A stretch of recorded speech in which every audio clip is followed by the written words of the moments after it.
Hi friends, कैसे हैं आप। आशा है आप स्वस्थ होंगे। आपका दोस्त डॉक्टर महकार सिंह। मैं न्यूट्रिशन एडवाइजर हूं।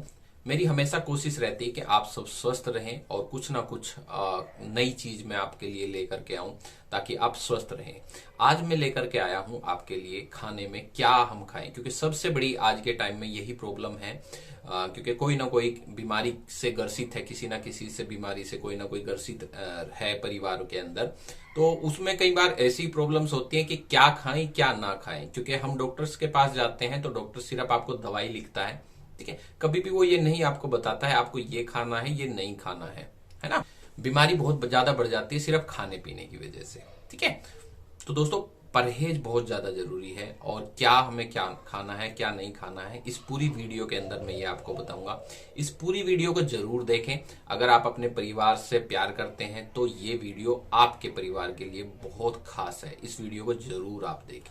दोस्तों मुझे लगभग 15 साल हो गए हैं न्यूट्रिशन का काम करते हुए, और जितने लोगों से जितने पेशेंट्स से मैंने आज तक बात की है, और उन पेशेंट्स में सबसे बड़ी एक मेन कॉमन चीज आई है कि हम क्या खाएं क्या ना खाएं। कॉमन चीज मतलब जो ज्यादातर बीमारियां हमने देखी हैं लोगों के अंदर, वो या तो खाने की वजह से होती है या फिर किस चीज से होती है जी, एक्सरसाइज की कमी की वजह से होती है। ये तो दो मोस्ट कारण है, दो सबसे बड़े कारण है जिसकी वजह से लोग बीमार होते हैं। तो आज मैं बात करूंगा खाने के। दोस्तों हमारे खाने के अंदर एक सब खानों जितने भी हम लोग खाना खाते हैं सबके अंदर एक कॉमन चीज है रोटी।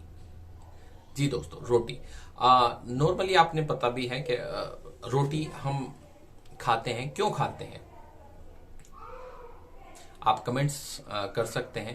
ठीक है, क्यों खाते हैं हम रोटी। जी बिल्कुल, प्रोटीन की वजह से। ठीक है, या कुछ लोगों का जो आंसर आता है पेट भरने की वजह से, है ना। बिल्कुल, लेकिन पेट तो बहुत सारी चीजों से भर सकते हैं, फल से सब्जियों से। प्रोटीन मेन एक चीज है जिसकी वजह से हमारा जो आमाशय है भर जाता है, एक भरा हुआ महसूस होता है, हमें एक फीलिंग होती है फुलनेस की। इस वजह से हम रोटी खाते हैं, है ना। लेकिन मैंने अभी देखा 25 से 30 साल के अंदर हमारे भारत के अंदर खाने में बहुत सारा चेंज आ चुका है। सबसे मेन चेंज खाने के अंदर ही आया है, आपकी लाइफस्टाइल के अंदर आया, जिसकी वजह से बहुत सारी बीमारियां आई है जो मैंने देखा है। शुगर की, हार्ट की प्रॉब्लम, ठीक है, इम्यून सिस्टम की प्रॉब्लम, और बहुत सारी पेनफुल बीमारियां भी होती हैं, जैसे कैंसरिक पेशेंट होते हैं। ठीक है, अर्थराइटिस के पेशेंट बहुत ज्यादा बढ़ रहे हैं आज के टाइम में। तो ये जो है बीमारियां सिर्फ हमारे खाने पीने की वजह से। चलिए, आप सब कहते हैं कि जी रोटी खाते हैं, कौन से अनाज की रोटी खाते हैं कमेंट्स में जरूर लिखिए। आप कौन से अनाज की रोटी खाते हैं। अनाज तो बहुत सारे होते हैं। ठीक है, कौन से अनाज की रोटी आप खाते हैं जरूर। ज्यादातर लोगों के जो आंसर आते हैं वो आते हैं गेहूं की रोटी। मैंने अभी बहुत सारी रिसर्च पढ़ी, रिसर्च देखी, तो हम जो गेहूं की रोटी खाते हैं, तो हमने बहुत सारे जो रिसर्च देखे उसमें पाया कि गेहूं के अंदर प्रोटीन की मात्रा बहुत कम हो गई है, और उसके साथ साथ एक चीज कुछ चीजें और बढ़ गई हैं उसके अंदर। पेस्टिसाइड्स, बहुत सारे केमिकल्स और ज्यादा ऐड हो गए हैं, प्रोटीन की मात्रा कम हो गई। तो अब क्या करें। मैं अभी कुछ दिन पहले अपनी दादी के पास बैठा था। मेरी दादी की जो एज है लगभग 103 साल की एज है। तो मैंने उनसे नॉर्मल पूछा कि दादी आप जो आपके टाइम की अगर बात करूं तो आप नॉर्मली खाने में क्या क्या यूज करते थे, क्या क्या खाते थे। तो उन्होंने एक बहुत बढ़िया बात बताई मुझे कि भाई बेटा के हम जो है अनाज जो है गेहूं बहुत मुश्किल मिलता था, बहुत कम होता था। जब कोई त्योहार होता था या कोई रिलेटिव आ जाता था, कोई रिश्तेदार आता है, तब हम जो है गेहूं यूज करते थे या चावल यूज करते थे। तो उसकी जगह हम चना यूज करते थे, ज्वार यूज करते थे, बाजरा यूज करते थे। ये सारी चीजें हम यूज करते थे पहले। कुछ काली रोटी होती थी तो नॉर्मली धीरे धीरे गेहूं बढ़ना शुरू हो गया, तो काली रोटी की बजाय हम सफेद रोटी की तरफ आना शुरू हो गए।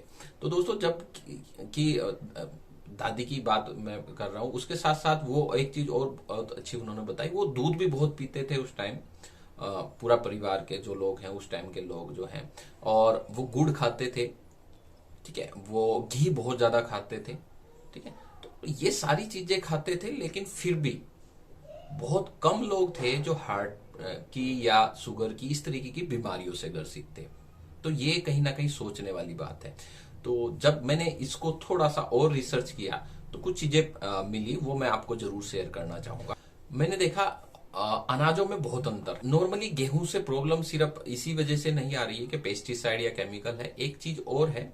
गेहूं के अंदर एक प्रोटीन पाया जाता है जिसे कहते हैं ग्लूटेन। इसकी वजह से गेहूं के जो आटे को गूंथने में, जो गूंथते हैं उसमें आसानी होती है। ठीक है। और जब मैदे की हम रोटी या कुछ भी बनाते हैं तो उसको ज्यादा आसान होता है गूंदने में। क्यों? क्योंकि इसके अंदर एक लेस होता है जिसकी वजह से ये आसानी से गूंदी जाती है। ठीक। इसी वजह से इसकी रोटी बनाना बहुत आसान है। इसके विपरीत अगर हम बात करें मोटे अनाज की, चना की या मकई की, बाजरा की, इनकी, तो इनकी रोटी बनाना बहुत मुश्किल है क्योंकि इनके अंदर लेस नहीं हो। अब ये ग्लूटेन जो प्रोटीन है ये बहुत सारी गंभीर बीमारियों को आमंत्रित करता है। ये क्या क्या करता है? ये शुगर पेशेंट वालों के लिए तो खतरनाक है ही है। ये हमारी जो आंतों की बहुत सारी ऐसी बीमारियां हैं, जैसे आपने देखा भी होगा बहुत सारे लोगों को गेहूं से एलर्जी है। कुछ और रोग भी हैं जिसमें सोलिएक एक रोग है हमारे अमाशय का, हमारी आंतों का, जिसमें हम खाना सही तरीके से उसको पचा नहीं पाते हैं। तो उसकी वजह से अफारा, गैस, उल्टी आना, ये सारे सिम्टम्स रहते हैं और सही तरीके से खाना नहीं पचता है। इसी वजह से कमजोरी, वीकनेस, बार बार फीवर होना। ठीक है। तो ये सारी प्रॉब्लम्स उन लोगों को रहती है। माइग्रेन भी जो है इसी वजह से रहता है। माइग्रेन, जोड़ों का दर्द भी इसी वजह से रहता है। गेहूं के अंदर जो ग्लूटेन प्रोटीन है ये बहुत नुकसानदायक है। इसी वजह से माइग्रेन, जोड़ों में दर्द, हमारे अफारा और उल्टी आना, इस तरीके की प्रॉब्लम्स हमें नॉर्मली रहती हैं। अब आप कहेंगे क्या खाएं? डॉक्टर साहब आपने तो बहुत सारी चीजें जो है, अनाज नहीं खाएंगे, गेहूं नहीं खाएंगे तो क्या खाएंगे, है ना? चलिए, कुछ चीजें मैं आपको अपने आप ही समझना है कि मुझे क्या खाना है। ठीक है। तो मैं आज आपको कुछ चीजें बता रहा हूं, उसको आप नोट कर लीजिए। आपके लिए खाना कौन सा जरूरी है। ठीक है। और अगर आप कोई बीमारी से ग्रसित हैं, किसी भी तरीके की बीमारी से ग्रसित हैं, तो अपने डाइटिशियन से अपनी डाइट चार्ट जरूर बनवा लीजिए। आपको क्या खाना जो है, आपकी बॉडी के लिए क्या खाना जरूरी है, क्या खाना नहीं जरूरी है। ठीक है। ये बहुत ज्यादा ध्यान देने वाली चीज है दोस्तों। खाने का बहुत ज्यादा ध्यान रखना बहुत ज्यादा जरूरी है। शुगर और हार्ट वाले जो पेशेंट होते हैं उनके लिए तो बहुत ही ज्यादा जरूरी है, क्योंकि आज के टाइम में अगर इंडिया की बात करें तो लगभग 8 करोड़ से ज्यादा लोग जो हैं शुगर पेशेंट हैं। भारत में 2045 तक 13.5 करोड़ लोग शुगर से ग्रसित होंगे, टाइप 2 डायबिटीज से ग्रसित होंगे। और आज के टाइम की बात करें तो लगभग 8 करोड़ से ज्यादा लोग जो है शुगर से ग्रसित हैं। बहुत सारे लोगों को पता ही नहीं है, प्री डायबिटिक होते हैं। जब उनको कोई प्रॉब्लम होती है तभी पता चल पाता है। अगर आप इनमें से कोई भी बीमारी आपको है तो आज ही आप अपने खाने के अंदर मोटे अनाज को जरूर ऐड कर लीजिए। हमारे खाने में नॉर्मली एक चीज होती है जीआई, ग्लाइसेमिक इंडेक्स उसको कहते हैं, जो कि कार्बोहाइड्रेट जितना ज्यादा होगा उतना ही ग्लाइसेमिक इंडेक्स ज्यादा बढ़ जाएगा। 3 तरीके के हमारे ग्लाइसेमिक इंडेक्स होते हैं। ठीक है। पहले की अगर मैं बात करूं, जो हाई ग्लाइसेमिक इंडेक्स होता है, जो कि सबसे खतरनाक है। अगर शुगर है किसी को तो उनको ये नहीं खाना चाहिए। नॉर्मली ये वाले खाने बहुत कम यूज करने चाहिए। कभी कभी ऑप्शनल आप इनको ले सकते हैं, लेकिन जो किसी को कोई बीमारी है हार्ट शुगर से रिलेटेड तो उनको ये नहीं लेना चाहिए। गठिया बाय है उनको ये नहीं लेना चाहिए। पेट की कोई बीमारी है उनको ये नहीं लेना चाहिए। माइग्रेन है उनको ये नहीं खाना चाहिए। अगर आप वजन कम करना चाहते हैं तो भी आपको ये खाना नहीं खाना चाहिए। अब जो जीआई ग्लाइसेमिक इंडेक्स होता है 100 से 70, अगर किसी ग्लाइसेमिक इंडेक्स 100 से 70 है, 100 से 70 के बीच में है, तो ये हाई ग्लाइसेमिक इंडेक्स में आता है। तो ऐसा खाना हमें नहीं खाना चाहिए। मैं कुछ खानों के नाम बता रहा हूं, ठीक है, उनको आप नोट कर लीजिए, जो कि नॉर्मली हम यूज करते हैं।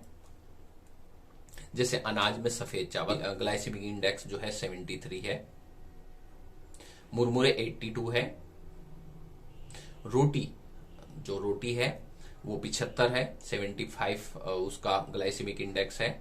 ओट्स 83, जवार 77, गेहूं 74, मैदा 71।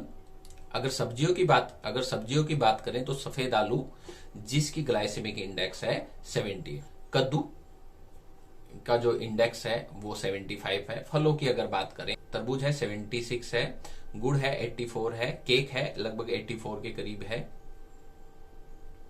मक्की के भुने हुए दाने उसका जो जीआई इंडेक्स है वो 93 है।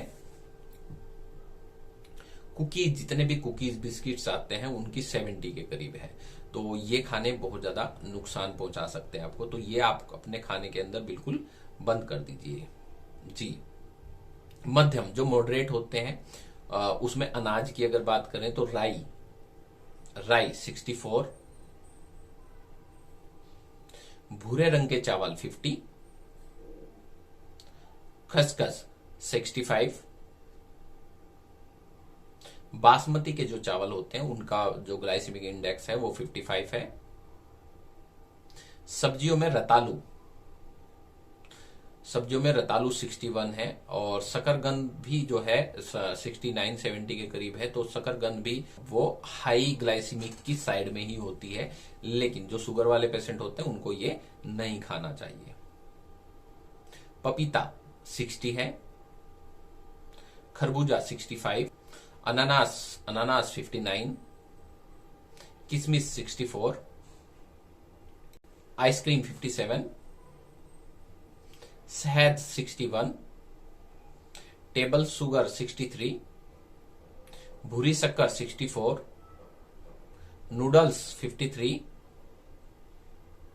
Cold drink 65। ये मध्यम श्रेणी के जो है ग्लाइसेमिक इंडेक्स वाले हैं, और ये भी हमें बहुत कम यूज करने चाहिए।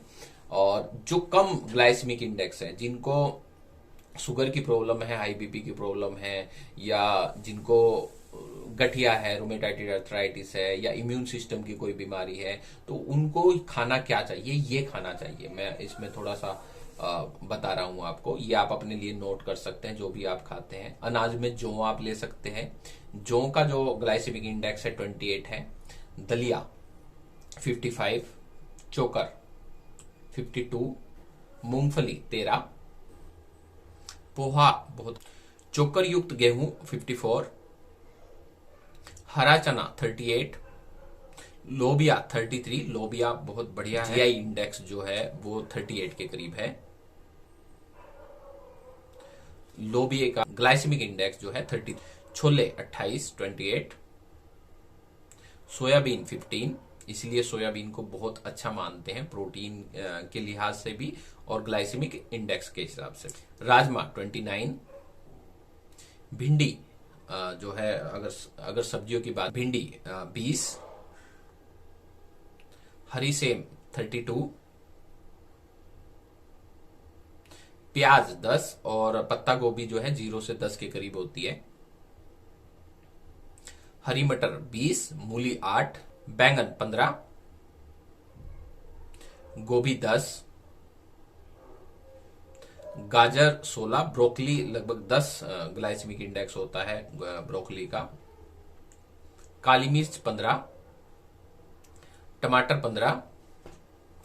फलों की अगर बात करें, खुबानी 34, सेब 36, संतरा 43, खजूर 42, स्ट्रॉबेरी 49, चकोतरा 25, आड़ू 42, कीवी 39, सूखा आलू बुखारा 29, आलू बुखारा 40, जामुन 40, अनार 18, अमरूद 12, दूध 39, दही 28, योगार्ट 41, पनीर 27, और छाछ जो लस्सी होती है वो लगभग 26 ग्लाइसेमिक इंडेक्स है उसका। पनीर 10, अखरोट का जो ग्लाइसेमिक इंडेक्स है वो 15 है, बादाम 0, मछली का 0 ग्लाइसेमिक इंडेक्स है, सूरजमुखी और कद्दू के जो बीज हैं उसका ग्लाइसेमिक इंडेक्स 25 है, मांस या अंडा जो भी लोग यूज करते हैं उसका ग्लाइसेमिक इंडेक्स 0 है, डार्क चॉकलेट 23, मिल्क चॉकलेट 42। तो दोस्तों आपको जो भी ग्लाइसेमिक इंडेक्स, जितना ग्लाइसेमिक इंडेक्स कम हो उतना वो ही खाना आपको खाना चाहिए, ठीक है।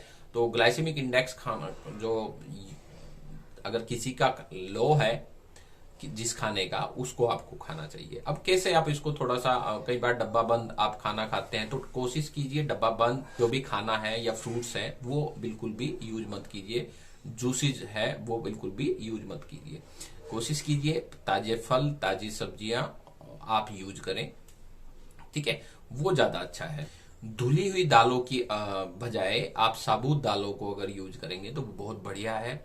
और कोशिश करें अपने जो दालें हैं या जो भी चीजें हैं उनको कोशिश करें आप कुकर में ना बना करके हांडी या जो है और बहुत सारे बर्तन आते हैं उसमें आप बना सकते हैं। अगर आज से आप इन बातों का ध्यान रखेंगे, मेरे खाने में कौन सा ग्लाइसेमिक इंडेक्स ज्यादा है वो मैं खा रहा हूं, तो आपको बहुत सारी बीमारियों से आप बच सकते हैं। अगर आप शुगर वजन कम करना चाहते हैं, शुगर नहीं, आप शुगर, आप नॉर्मल सी बात है, जैसे मैंने बताया है अभी लगभग 13.5 करोड़ लोग शुगर से पीड़ित हो सकते हैं। अभी 8 करोड़ लोग हैं, बहुत सारे लोगों को पता ही नहीं है कि हमें शुगर है या नहीं है, ठीक है। तो आपको अगर उनसे बचना है तो ये खाना आप जरूर ध्यान रखें, अपने खाने के अंदर इन चीजों का बहुत ज्यादा ध्यान रखें।